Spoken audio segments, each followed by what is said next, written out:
All right, here's a great example of solving radicals. First step we got to do is isolate the radical. So using our Algebra 1 skills, we're trying to narrow down just this. Divide both sides by 3 gives us this. Now what we're going to do is write it in exponential form. So we know that the fifth root of something, and the something is just this quantity here.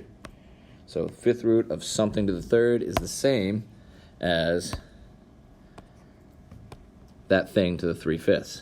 So it's x plus 1 to the 3/5 equals 8 instead of that radical.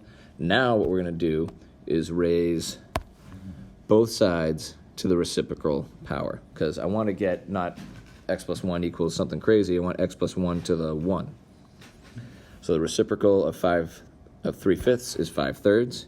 Raising both sides to that power, using our exponential power to a power rule, we multiply those exponents. 3/5 times 5/3 gives us 1. So I have this, and then 8 to the 5/3 is the cube root of 8 to the 5th. I'm going to take the cube root before I raise it to the 5th power. Doing so gives me cube root of 8 is 2. Raising that to the 5th power is 32.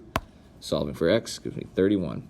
Now, there's only one x in this problem, so we don't need to check for extraneous solutions.